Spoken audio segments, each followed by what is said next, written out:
Hey, what's up? How's the A team today? Everybody chilling today? It's quiet. I usually come on and there's lots of conversation going on. Well, Mark, what's up? hey, nice to see you. Good to be seen. Good to be seen. I'm looking to see who's smiling faces are here. Glad you're all here. Hi, Patricia. Nice to see you. Hello. Hey, Tom. All right, let me grab a. I'm going to do a quick talk track here today. Every time I do these calls, I think about, all right, what do we like? What do we really need? What's going on in the world, and what do we really need? I was on a call just the other day, and we were kind of going through a. I was talking to a team leader who was telling me how great their business was, and I said, really, let's just take a second. Let's have a little audit. And he says, okay, let's go. I said, open up your CRM. He's like, why do you want to start there? I said, that's the gold. That's where the money is in your business. That's like the most important asset you have. And he says, oh, our CRM's good. I said, well, let's take a look. So I opened it up and I said, okay, let's just start with the A's. And we started going through it. And I realized like how little information there was in all of the names of the people. And I said, okay, let's just find all your people that you've talked to in the last 30 days. And he couldn't identify it. And I said, okay, so give me an idea of how you identify an A lead. He goes, oh, they're in my phone. And what I realized is that a lot of people think they have a good database. You know, we all have access to Bold Trail or whatever you use, Sierra Interactive or whatever you're using for a CRM, but no one really teaches what are the best practices to how do we really run the most valuable asset we have in our business. And so I'm going to give you the top 10 money-making things that you should all be doing, and it doesn't even matter what CRM you use. You up for that? Top 10 things every CRM should do. And if you'll just turn these on and make them work, it's money. I like to say that um, there's more money in your CRM, and we spend thousands of dollars looking for leads or trying to find strangers or people that haven't connected with us. And it's from a recruiting and attraction perspective. It's also from working buyers and sellers. And if all we did is actually really understood the power and the value and the money that's in our CRM, we would be at a whole different place financially. And so I'm going to encourage you all to, before you go out and spend a dollar in lead generation, ask this question. If Verl were to come in and look at my CRM, what kind of score would he give me on a scale of 1 to 10 in each of these categories? And if it's not a very high score, then let's fix it. That's what I say anyway. Let's flip it around and let's fix it. So let me see if I can get my slide. I got some slides for you here. Let's see here. All right, let's go. See what happens when this goes. Okay. I need to put this over here. We're going to share desktop 1 and go. All right. Are you seeing my opt-in screen? This is for those of you who haven't done that yet. If you want to make sure you're an insider for Workman, that's where we give you the free resources and tools. I've actually got a sheet for you today that's my top 10 things all listed out for you and outlined in a step-by-step process. And so if you've gone to this and you have it, great. If you don't, then this is how you get those downloads. I don't make you do a different one every time. If you've done it once, you should automatically get those downloads. So what we're going to cover today is how to make money with your CRM. On our next call, I'm going to share with you what's called a shift module, and we're going to talk about messaging to the market where people don't think there's buyers and sellers in the market. And I'm going to show you how to change the conversation to give them options and to create opportunities where some people don't see any opportunities. It's all about thinking differently. Okay, and then knowing how to communicate it. So number 10, working backwards. I'm going to start with making sure you have your A, B, and C's categorized correctly in your database. You understand what an A is, a B is, and a C lead is. An A lead is somebody you have an appointment with. A B lead is 30 to 60, it's 30 to 90 days out. We're going to call them twice a month during the weeks of the 1st and the 15th. C leads are 90 days plus out. They're a long way out. We're going to call them once a month during the week of the 8th. And then we work our top 50 in our sphere during the week of the 22nd. The goal is that every person in your database is categorized as an A, a B, or a C. Now on that one, if you gave yourself a score of 1 to 10, 10 being I'm perfect at it, all my database has an A, B, or C next to it, 1 being not very much, what would you give yourself? Now let's go to the next one. You ready for that one? Next one is you got to clean up your database. we have so much crap in our database that um, is not a real number, not a real name. You've got to go through and just delete the ones that are of no value. Clean up your database. So when you're going through names and numbers, here's one of the things that I would use as a rule of thumb on whether or not you should keep them in your database. Call them. If their numbers in your database and their names in your database and you have a phone number and you refuse to call them, delete them. You're not going to call them anyway, and nor are they going to use you. So if you don't have, if you can't say to yourself, I'm going to call them, then just take them out. And I would say that just call them anyway. And you can call them and apologize. Oh my gosh, I'm so sorry. I've got you in my database. I haven't even followed up with you. I'm not even sure why you reached out. You looking for a house? I mean, what's the worst thing that can happen? They're already not using you. Like the worst thing's already happened. They've moved on and you didn't follow up. Just get rid of them. Let's not have 10,000. I'd rather have 900 and have them be real relationships that are on a plan of being followed up with. Y'all with me? Okay. Number 8 is speed lead.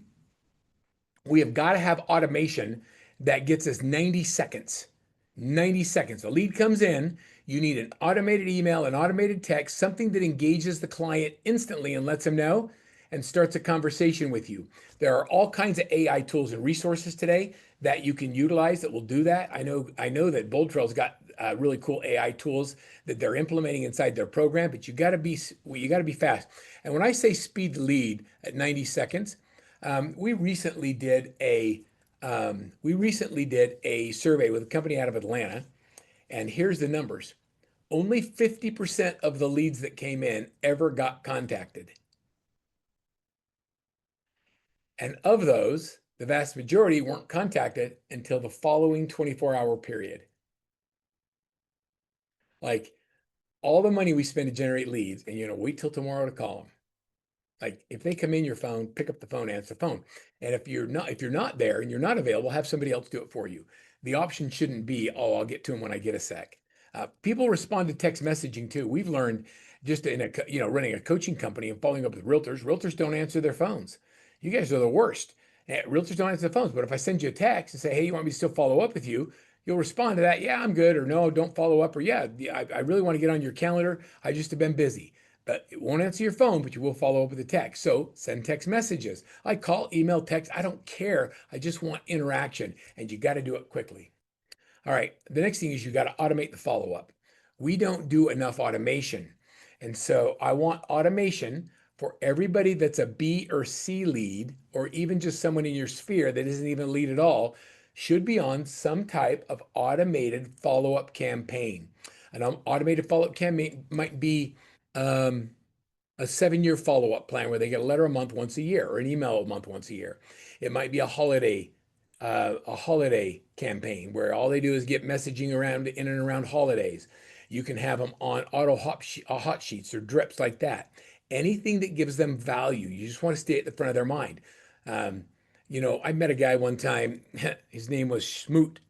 And I went to his office, and he's an old guy sitting behind his desk, and he had a stack of newspapers. And his boys were coming into the business and they wanted dad to transition the business to the sons. And he's like, I don't know how to get the boys to do what I do. They don't want to put in the effort. I'm like, what are you doing? He said, well, every day I get all my local newspapers and I read every article and I look for anything where any of my clients have been mentioned in the paper, had a child mentioned in the paper, their kid did good in sports, whatever. And I cut it out. I put it in an envelope and I tell them, great job. And I write them a personal note and then I send it to them. He says, this has brought me more business, literally millions of dollars in business, just because I give them something that's interesting to them instead of sending them a logo or something that's interesting to me. I am interested, not interesting. So think about that. So drip campaigns that are automated that give them value, and there's tons of things you can do for that. The next is I'm going to say zero cost lead generation means that we have a task management. Task management means that anytime we do something for a client, we always schedule the next activity. We never leave a contact record without scheduling the next task. Task management means that there's always somebody moving forward. Even if I'm going to call you in a month or a year, we always schedule the next activity. I'm going to call them during tax time. I'm going to call them next time my client event, and then you schedule it. You must schedule the next task. If you have a goal to not lose a single lead, you always have to have an activity scheduled with every lead. It can never just be, oh, I'll get back to you. Because there's no such thing as oh, I'll get back to you. All right, number 5. We got to track track the referral business. Excuse me. Track the referral business. Referrals are all about relationship capital. When you send a referral out to somebody, painter, plumber, contractor, sushi place, you're building a relationship capital. When somebody gives you a referral for a real estate transaction, an agent that might be looking to grow their business, somebody who might be looking to join your organization, they're building relationship capital with you or a referral fee. There's capital involved one way or another. But if you don't track the referrals you send and the referrals you receive, then you can't celebrate or duplicate the activities that created that event. And how many of you would love to have more referrals coming in, like one a day? Referrals, they don't shop you, they spend more money, they are easier to work with. We all want them, but we don't actually have a plan in place to track, send, or receive. And so you got to track it. You can do it all in your CRM. Every referral coming in and out needs to be tracked, followed up with. All right. Number 4 is just like you have a pipeline for A, B, and C leads, I want you to build a recruiting or attraction pipeline with A, B, and C leads. A leads are agents you have an appointment with. B's are 30 to 60 to 90, 30 to 90 days out. Call them twice a month with something of value. C's call once a month during the week of the 8th. Do your recruiting pipelines just like you do your ABC lead follow-up. A lot of people think, well, I'm really more focused on the attraction side. I don't understand how this applies to me. It all applies. It doesn't matter what you're selling, whether you're selling seats in the organization or you're selling buyers or sellers, or you're selling commercial or property management, or you're selling satellite dishes and hot tubs. I used to do that. It doesn't matter what you're selling. If you follow up and you build pipelines and you automate the process, people don't fall through the cracks and your conversion goes up. If you just start following up, like I teach you with the A, B's, and C's of attraction, exactly the same way as I did ABCs of buyer and seller lead conversion, you'll start adding more people to your organization. Look, guys, you know when this business gets interesting? At about 1,000 people. And so if you don't have an attraction focus to get 1,000 people in your organization, you're probably going to falter along the way. So either get in it or focus on the part of your business you're serious about. Like hope marketing is not a thing. Just because you've joined the company and you show up on calls doesn't mean your business is going to grow. You have to be proactive. Only action, only activity breeds productivity. There is no productivity in wait and see. That's okay. I'm just being a little bit direct. I don't mean to be. Okay, number 3, events drive revenue. Events drive revenue, period. And so when you do events, whether they're buyer events, seller events, client appreciation events, holiday events, whatever, those are the events that when you look back at your calendar where money came from. I have yet to have a client that puts on a successful client event that will not tell you the event way more than paid for itself. And yet we do them 4 times a year. If events drive revenue and they pay for themselves every time, why don't you do one a month? Let's do an event every month. Come up with a different reason to get your people together. People want they want community. They want to be together. And so events drive revenue. I've got all these action plans for all these unbelievable types of events. And the same thing is true with attraction. Events drive revenue. Who knows that better than anybody? How about Brent? He's the king of not even just doing his own events, but encouraging you as leaders to do events as well. And then having regional events and other types of events because he knows that events drive revenue. So automate them, create a system, turn it on, have the task happen automatically, and then execute it. We're now working with AI agents that are actually doing the tasks for you. And so now you can automate the events and have your AI agent actually go out there, make your reservations, schedule the things, do your mailers, make sure the emails go out, do the texting, and even call people to confirm that they're coming. Our AI agents will do all of those things for you with automation. And it's not coming down the road, it's happening, and we're doing it today. So automate events, and remember that events drive revenue. Okay, number 2. This is a good top 10 list, isn't it? Know your numbers. Like you got to know your numbers. Do you know how many calls it takes to make a conversation? How many conversations it takes to get an appointment? How many appointments to get a pending deal? Are we tracking our business numbers at the highest level? If we're not, it's time we start. And so make sure you're tracking the activities that generate results because that which gets measured gets done.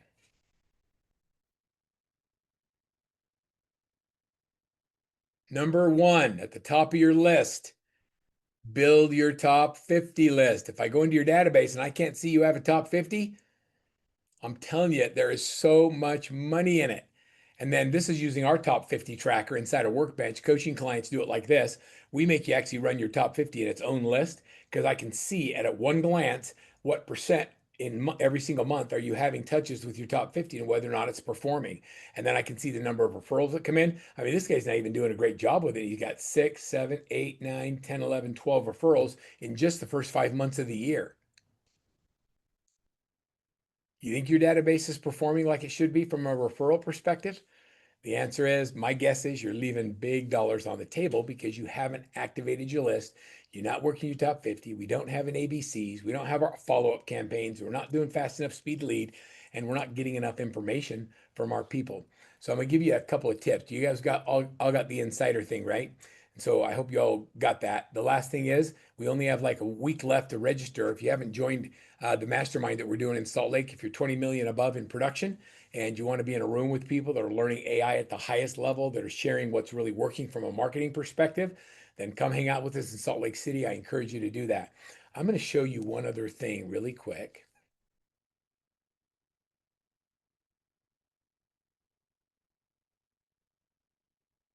as we wrap this up, and then I'll see if you have any questions. I want to see. I'm going to show you that. You still seeing my screen? Yeah. Okay. So this is how to make money with your CRM. I'm going to give you this PDF right here.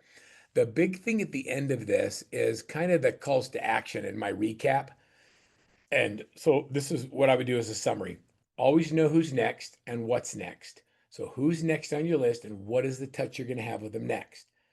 The second thing is, if there's no task, there's no income. So if you don't have people scheduled with the next task, there's not going to be any money. The next one is fast beats perfect. A lot of people don't follow up because they don't know what they're going to say or how well it's going to how if they're ready, they don't have everything ready yet. I'm just telling you, nobody cares. Just follow up. Just pick up the phone, dial, and give them a call. Um, fast beats perfect every time. The next thing with my team, I tell my team that you can have a conversation. You can come tell me you got a lead, but if it's not in the CRM, it did not happen. If you don't track it and you don't write it down and you don't put it in the CRM, you cannot tell me what you have in the pipeline. The pipeline is not real unless it's in the CRM, and it's like a religious thing. We do not negotiate this. If it's not in the CRM, it did not happen. If you're running a team or you want to run an effective team, you all have to speak the same language. A, B's, and C's, top 50 in the CRM. If those things aren't there, it didn't happen. So what gets measured, I like to say gets done. That which gets measured gets done. I always like to say that which gets measured grows. And so if you're measuring the right things, your business grows, your income grows, and your free time grows. A lot of people don't understand that by creating automation and by being a power user of your CRM, what you're really doing is you're creating leverage in your life because you don't have to work so hard to get new clients because the machine is just functioning the way it should with automation. People just call and turn themselves in. How many of you want a few more of those? All right, so audit your CRM today, make sure everything's in there. Next thing I want you to do is schedule the next action. I sat by a guy on a plane. On a plane one time. He was literally he was the founder of Franklin Covey. And I'm sitting next to him on the plane, and we're flying back to Salt Lake City. And I'm like, these are the Franklin Planner guys, right? These are the ones that kind of the grandfathers of the whole CRM system. And I said, if you give me one tip that would be the biggest thing that I should know about how to manage my CRM, what would it be? Hiram Smith. Yeah, it was Hiram Smith. Wow. And he said, whenever you have a touch with anybody in your CRM or your planner, always schedule the next touch. That way, no one ever falls through the cracks, Tom. And so if somebody calls you random today, you go into the CRM and say, send them a thank you card, or I'm going to follow up on this date. I'm going to call them in 30 days and ask about this, or someone tells me they're a big fan of a certain team after the next game or before the next game, I'm going to wish them good luck, but I'm going to schedule it so it comes up on my to-do list or my task list, and then I'm going to do it. And so the key is whenever you have a touch with someone, always schedule the next touch. And he built a multi-million-dollar company with simple concepts like that and following your CRM. Okay, your CRM, it's not a database. It's so much more than that. It's your money-making machine. And you have to work it, and you have to work it religiously if you want it to pay off for you. Somebody's raising their hand. Kathy, good to see you and welcome. Hi, I've been uh, jumping up and down on this bold trail, and some of these people, they just don't even want to pick up the phone. They don't want to talk to you, but they are actively looking at everything being sent. To me, that's considered an active lead, even though they don't want to. At some point, they're going to pick up that phone and ask me something. All right. So, Kathy, what are you saying when you leave them a message, or why do they think you're calling? Well, I've done it several times where I've called, a couple times in a row, and then to see if they'll pick up. Finally, now I'm starting to leave a message that I'm not sure you're receiving my email, even though I know they are or they aren't. But do you need me to adjust anything? I want to make sure you're receiving it, trying to get them to communicate back Okay. somehow, some way. And so, okay, so that's not working. So stop doing that. Okay. Like, I don't care what you say, just don't say that anymore. Like, whatever you're saying, if they don't I call you just back, started saying, yeah, I just started that. yeah. So let's try something different. So it sounds to me like you're calling them so that you can adjust anything and earn them as a client. Is Yes, that or fair? an email too. I see they're reading emails, but they won't pick up their phone, I send Yeah. them an email. I want you to put these words into practice, no cost or obligation. And then I want you to think about serving regardless of opportunity. When you make a sales call, nobody wants to talk to you. When you make a serve call, you're giving them something with no cost or obligation. And so, Kathy, if you were to say, hey, I noticed you're looking at some really cool properties and there's two more that aren't even on the market yet. Would you like me to shoot those over to you? No cost or obligation. Just thought you might be interested. Change the way you message. And so come up with a different way of messaging. If you've got them on a 3-bedroom, 2-bath, single family home, and then you can look at their behavior, what they're looking at, and they don't look at any 3-bedroom, 2 baths, what are they looking at instead?